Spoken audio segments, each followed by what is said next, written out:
Dagdag sa mga nasawing sibilyan sa Marawi ang isang binatilyong tinamaan ng ligaw na bala habang nagdarasal sa moske.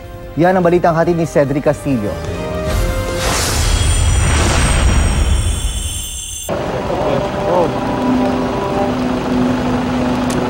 Nagpasirko-sirko muna bago nagbagsak ng bomba.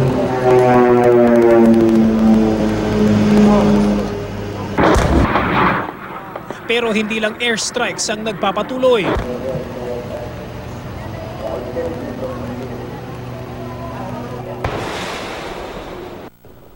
Kundi bakbakan sa baba na tila sabay-sabay na sa sentro, silangan at kanluran ng Commercial District ng Marawi.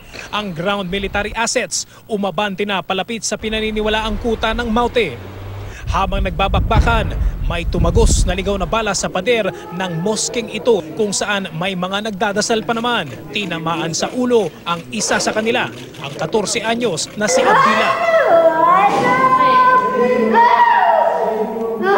Likod. Nakarinig na putok. Niya kanigaw sa buto. Niya kanigaw sa buto. Dada ko makuan. Na bab sa kaswata. Niya sugot. Marinig daw niya. Biglang pag ano niya, nakita niya yung bata. Bata. Karon kaya ako, kaya gupang ako. Nagibab niya ako. Niya pangar kang. Ayan, hiniyakap niya. Pero wala na. Paan ang bata. Patay na. Binawian siya ng buhay. Alas 12:30 ng tanghali.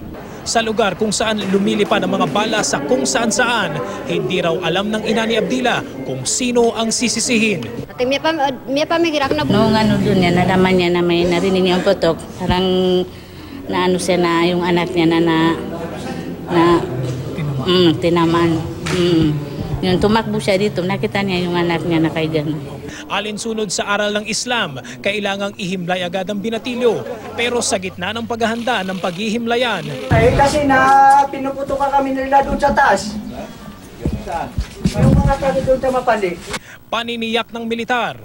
Put premium on civilian lives, respect for civilian properties during clearing operations, and complete discipline among our men in uniform conducting military activities in the area. Cedric Castillo, GMA News.